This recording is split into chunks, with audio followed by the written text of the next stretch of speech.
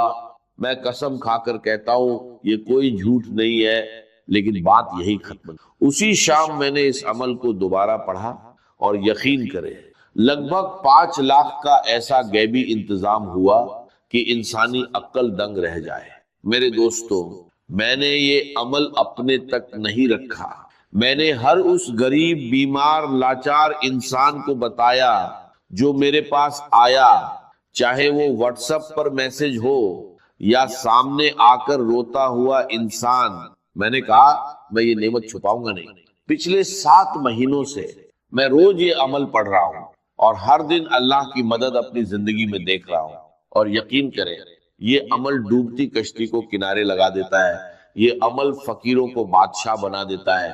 اب میں آپ کے سامنے الف لام میم کا وہ خفیہ عمل، وہ خفیہ تسبیح، وہ راج پیش کرنے جا رہا ہوں جسے سننے کے بعد آپ کہیں گے اے مولوی اللہ تیرا بھلا کرے، ہم تو در در کی ٹھوکریں کھا رہے تھے، لوگوں کے آگے ہاتھ پھیلا رہے تھے، مگر اس عمل نے ہمیں ایک ہی دن میں فقیر سے بادشاہ بنا دیا۔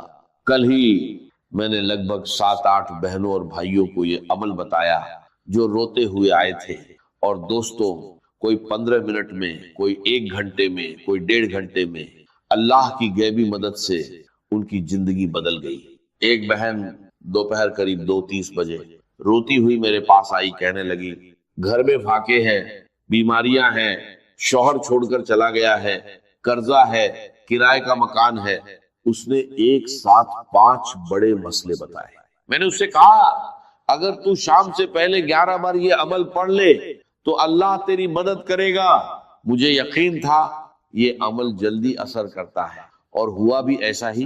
دوستو اس کا شوہر جو اسے چھوڑ گیا تھا واپس آ گیا، قرض معاف ہو گیا، اسے اپنا گھر مل گیا، اور وہ خود کہنے لگی میں شام سے پہلے 15 لاکھ نقد اور اپنے گھر کی مالک بن گئی۔ میرے دوستو یہ کوئی کہانی نہیں، ایک سچا واقعہ ہے۔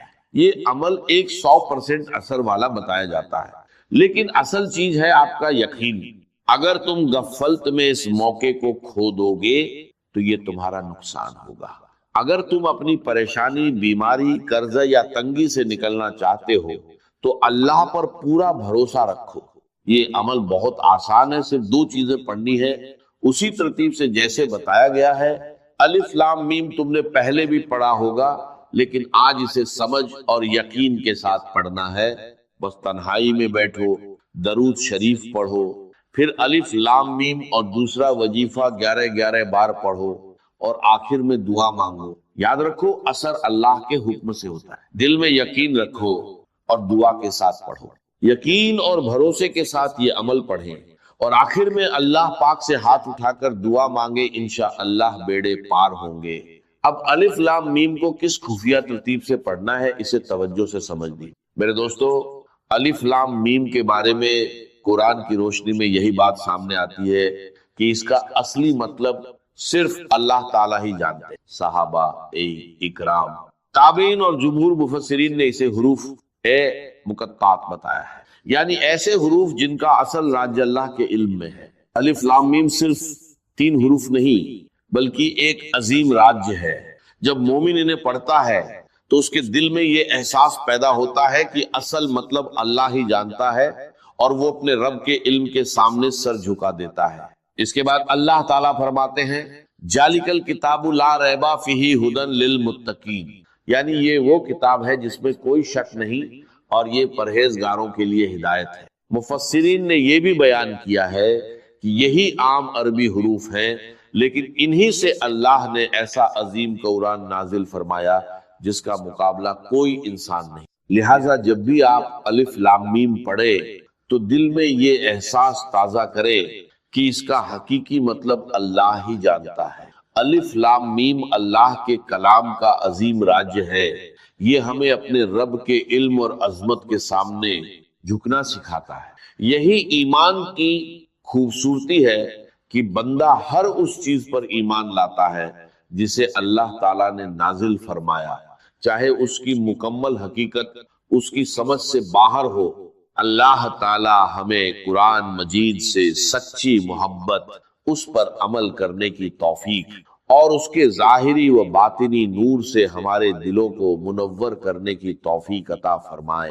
آمین ثم آمین. اب میں آپ کے سامنے میرے دوستوں پہلے وظیفے کی تعداد، ترتیب اور وہ خفیہ طریقہ بیان کروں گا، پھر دوسرا وظیفہ بھی اسی کے ساتھ آپ کو پڑھنے کے لیے دوں گا. یہ دونوں چیزیں آپ نے تنہائی میں بیٹھ کر ایک کے بعد ایک اسی جگہ پر بیٹھ کر پڑھنی ہے. سب سے پہلے تنہائی میں بیٹھ کر عمل شروع کرنے سے پہلے ایک مرتبہ نبی ایک کریم رؤوف اور رحیم حضرت محمد مصطفیٰ صلی اللہ علیہ وسلم کی ذات مبارکہ پر درود پاک پڑھنا ہے. کوشش کریں کہ درود ابراہیمی پڑھ لیں. اگر درود ابراہیمی نہ پڑھ سکیں تو صلی اللہ علیہ وآلہ وسلم پڑھ لیں. صلی اللہ علی محمد پڑھ لیں. میرے غریبوں، کوئی سا بھی درود شریف پڑھ کر آپ نے اس طاقتور عمل کا آغاز کرنا ہے. اگر آپ میں سے کوئی بہن بھائی، کوئی دکھیارا، کوئی پریشان، کوئی بے روزگار، کوئی بے اولاد درود شریف نہ بھی پڑھ سکے تو بھی اس عمل کو کسی حال میں نہ چھوڑ، ہر حال میں اسے ضرور پڑھے. یہ دکھی دلوں کا سہارا ہے، یہ غریبی اور پریشانی کو دور کرنے والا ہے، 1 گھنٹے کے چیلنج کے ساتھ اثر کرنے والا عمل ہے. اگر درود شریف نہ بھی آئے تو بس تنہائی میں بیٹھ جائیں کسی بھی دن، پیر، منگل، بدھ، جمعرات، جمعہ، ہفتہ، اتوار، دن کی کوئی پابندی نہیں. صبح پڑھے، دوپہر پڑھے، شام پڑھے، وقت کی کوئی پابندی نہیں، جگہ کی بھی کوئی پابندی نہیں. گھر میں ہو، دکان میں ہو، دفتر میں ہو، مسجد میں ہو، کہیں بھی ہو، بس ایک بار یہ عمل پڑھ ڈالیں اور 1 گھنٹے میں معجزہ دیکھیں. پھر 2-4 گھنٹے بعد ایک بار یہ عمل دوبارہ کریں، پھر معجزہ دیکھیں. جتنا پڑھتے جائیں گے اتنے معجزات دیکھتے جائیں گے. دیکھیے، میں کوئی جھوٹے وعدے یا کہانیاں نہیں سنا رہا، میں آپ کو ایک ایسا عمل بتا رہا ہوں جو اللہ کو راضی کرنے والا ہے اور غیبی خزانوں کے دروازے کھولنے کا ذریعہ بن سکتا ہے. یہ ایک نیک عورت کا بتایا ہوا عمل ہے اور میرا یقین ہے کہ آپ نے ایسا عمل پہلے کبھی نہیں کیا ہو. میں یہ دعویٰ نہیں کرتا کہ ہر حال میں ایک جیسا نتیجہ ملے گا، لیکن سچے دل اور یقین کے ساتھ کیا جائے تو اللہ کی مدد ضرور آتی ہے. ایک گزارش ہے، اسے نیک نیت سے اپنے ضرورت مند بھائی بہنوں تک ضرور پہنچائیں تاکہ انہیں بھی فائدہ ہو اور آپ کو دعائیں ملیں. اب طریقہ بہت آسان ہے. تنہائی میں بیٹھ کر کسی بھی دن اور وقت پہلے درود شریف پڑھے، پھر بسم اللہ کہہ کر عمل شروع کرے اور سب سے پہلے الف سے آغاز کرے. لام میم کو 11 بار کس خفیہ ترتیب سے پڑھنا ہے، اب اس بات کو غور سے سمجھ لیجئے. الف لام میم، الف لام میم، الف لام میم، اس انداز سے تو آپ بہت بار پڑھ چکے ہوں گے، لیکن آج آپ کو الف لام میم کو اس اللہ والی نیک عورت کی بتائی ہوئی خاص ترتیب سے پڑھنا ہے جو 100% اثر رکھتی. اب پہلے وظیفے کی پوری تفصیل، ترتیب اور تعداد سمجھ لی۔ دیکھیے، الف لام میم قرآن ایک کریم کے وہ مبارک حروف ہیں جنہیں پڑھتے ہی دل اللہ کی عظمت کے سامنے جھک جاتا ہے۔ سب سے اہم بات یہ ہے کہ الف لام میم کا حقیقی مطلب صرف اللہ تعالیٰ ہی جانتے ہیں۔ یہی عقیدہ جمہور مفسرین کا ہے۔ الف لام میم کا کیا مطلب ہے؟ اس کا قطعی اور یقینی مطلب اللہ تعالیٰ نے اپنی حکمت میں پوشیدہ رکھا ہے۔ اسی لیے ہر مومن ادب سے یہی کہتا ہے کہ الف لام میم کا اصل مطلب اللہ ہی بہتر جانتا۔ جب آپ الف لام میم پڑھتے ہیں تو گویا آپ یہ اظہار کرتے ہیں، اے میرے رب، میں تیرے علم پر ایمان لایا ہوں، چاہے میں اس راج کو پوری طرح نہ سمجھ سکوں۔ یہ حروف ہمیں سکھاتے ہیں کہ بندہ اپنے رب کے علم کے سامنے عاجزی اختیار کرے۔ اہل علم نے فرمایا کہ الف لام میم حروف مقطعات میں سے ہے جو قرآن کے عظیم راجوں میں شمار ہوتے ہیں، اس لیے اس کا مکمل مطلب بیان کرنا درست نہیں، بلکہ یہی کہنا صحیح ہے کہ اس کا حقیقی مطلب اللہ ہی جانتے۔ جب بھی آپ الف لام میم پڑھیں، دل میں یہ احساس تازہ کرے، الف لام میم ایک ایسا راج جسے صرف اللہ جانتا ہے۔ الف لام میم اللہ کے علم کی عظمت، الف لام میم بندے کی عاجزی، الف لام میم رب کے ہر حکم پر ایمان۔ میرے دوستو، اس عمل میں الف لام میم صرف 11 بار پڑھنا ہے۔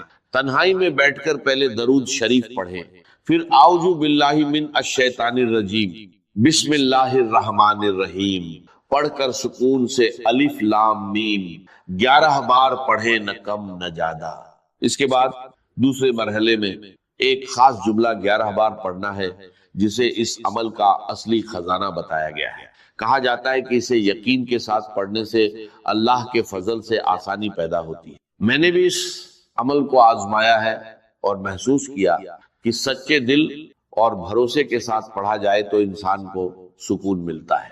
اے بہنوں اور بھائیوں، اگر آپ کسی بھی پریشانی میں ہیں، قرض، بیماری، غریبی یا کوئی اور مسئلہ، تو اللہ پر کامل یقین کے ساتھ یہ عمل کریں، دل میں شک نہ رکھیں، انشاءاللہ آسانی ہوگی۔ طریقہ آسان ہے، تنہائی میں بیٹھیں، درود شریف پڑھیں، اعوذ باللہ اور بسم اللہ پڑھیں، پھر الف لام میم 11 بار پڑھیں۔ اس کے بعد دوسرا وظیفہ بھی 11 بار پڑھیں۔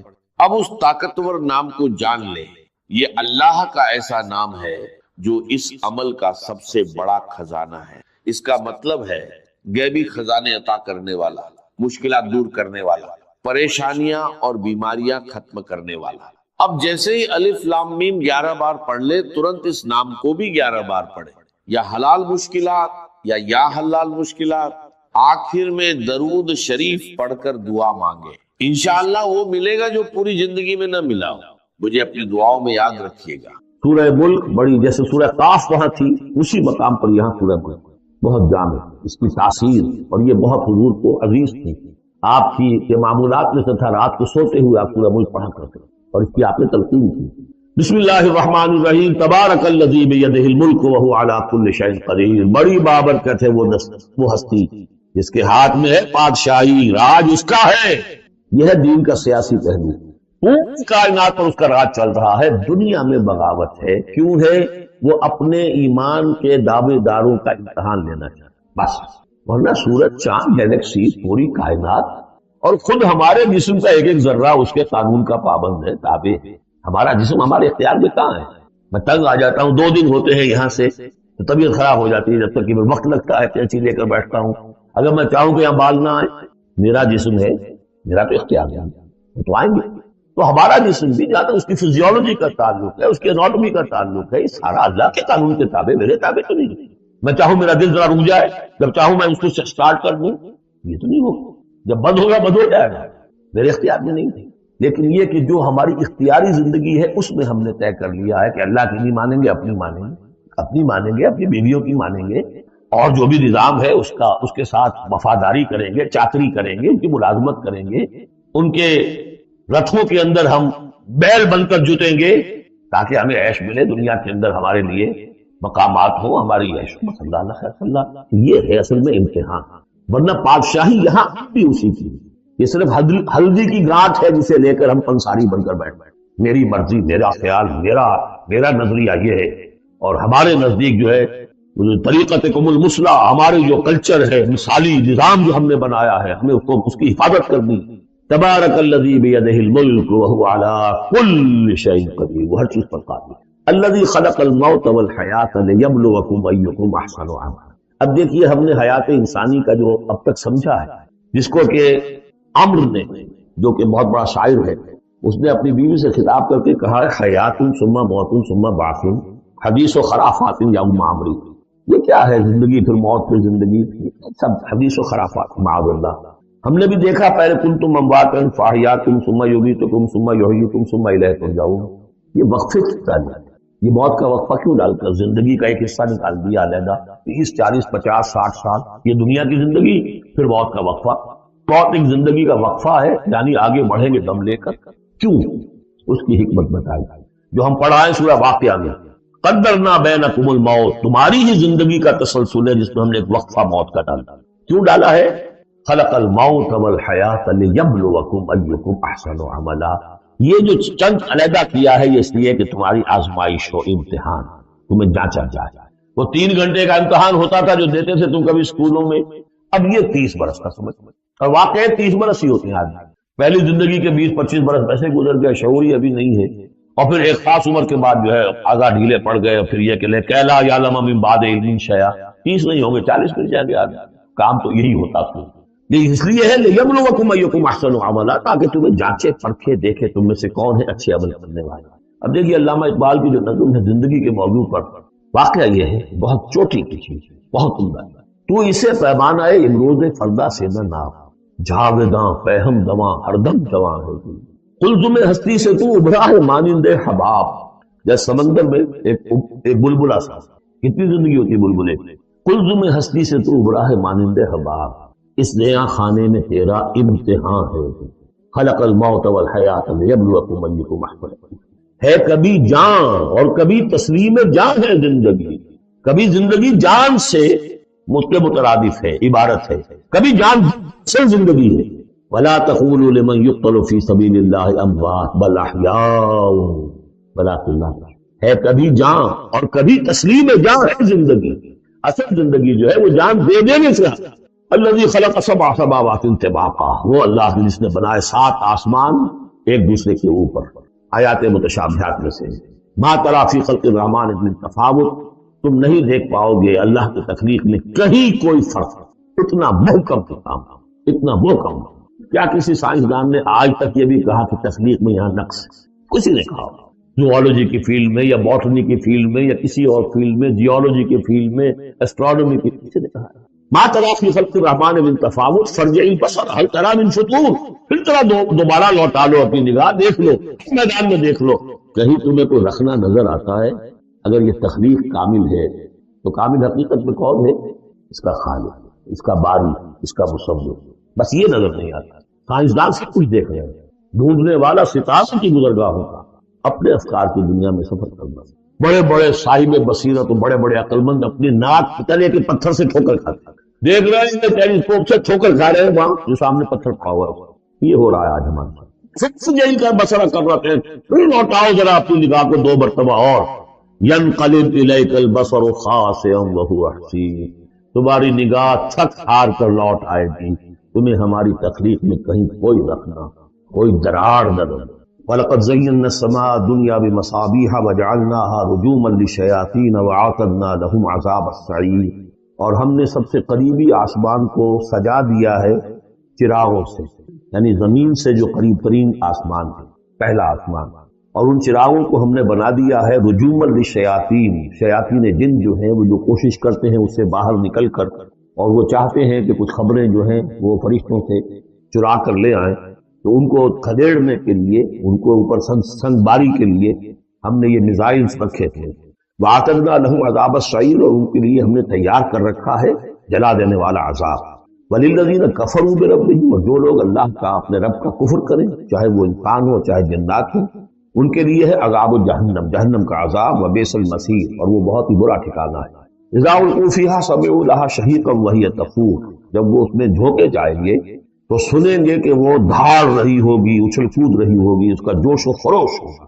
جو سورہ قاف میں ہم نے پڑھا تھا کہ ہم اس سے پوچھیں گے حلم تلاتے وتقول حل من مزید، وہ اور چاہیے. جیسے کوئی بھوکا بھیڑیا ہو یا بھوکا شیر ہو اور اس کے آگے کوئی شکار ڈالا جائے تو جس طریقے سے وہ اس پر وہ را کر آئے گا، تکاد تمیز من الغیظ، قریب ہوگا کہ وہ اپنے غصے سے پھٹ جائے. کلما القی فیہا فوج، جب کبھی بھی اس میں ایک فوج ڈالی جائے گی، یعنی یہ کہ ایک قوم کے بعد دوسری، دوسری کے بعد تیسری، وہ تو ہو رہا ہے. وہم یوزعون، ان کے درجہ بندی کی جائے گی، قوموں کا علیحدہ علیحدہ حساب ہوگا. سالہم خزنتھا، وہ جو جہنم کے داروغہ ہیں ان سے کہیں گے الم یاتکم نذیر، کیا آپ کے پاس کوئی خبردار کرنے والے نہیں آیا؟ قالوا بلا، وہ کہیں گے آیا. کیوں نہیں؟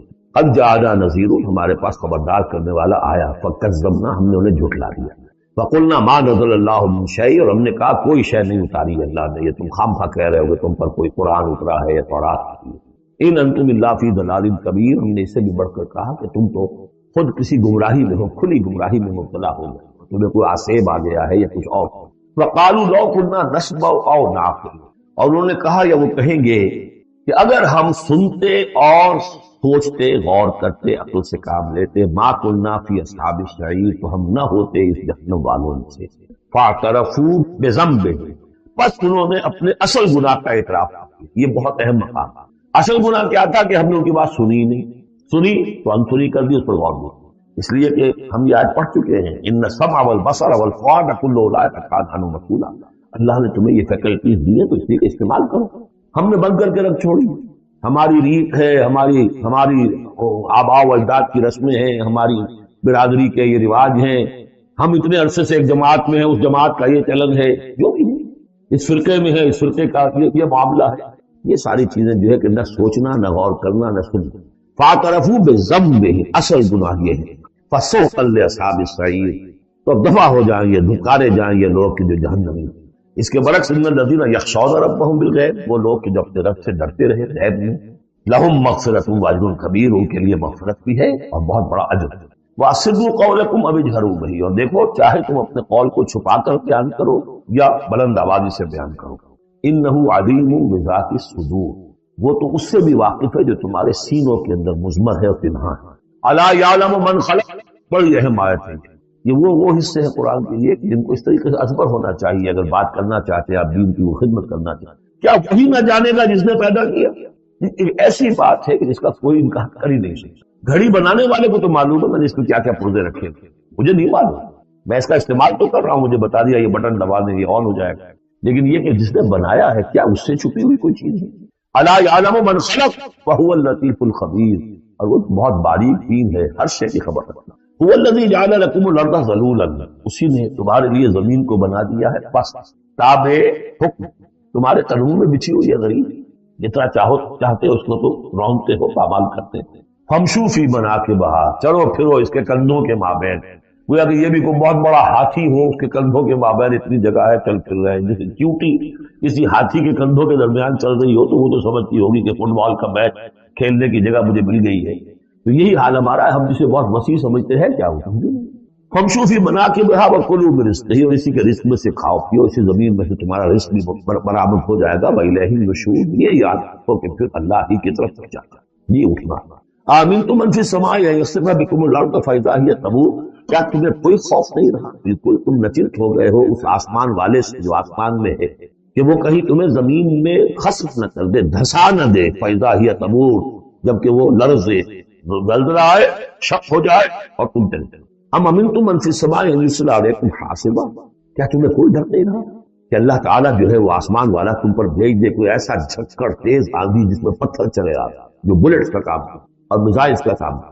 فستعلمون کیف النذیر، پھر تمہیں معلوم ہو جائے گا کہ تیرا خبردار کرنا کیسا تھا، کیا نتیجہ.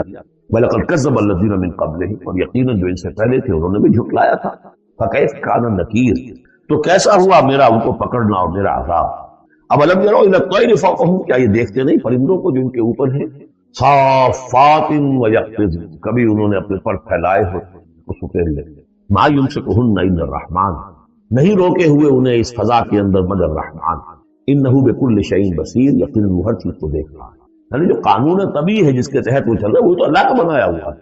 امن ذات الذی هو جند لکم ینصرکم من دون الرحمن، بھلا وہ کون ہے جو تمہارا لشکر بن جائے اور تمہاری مدد کرے رحمان کے مقابلے میں.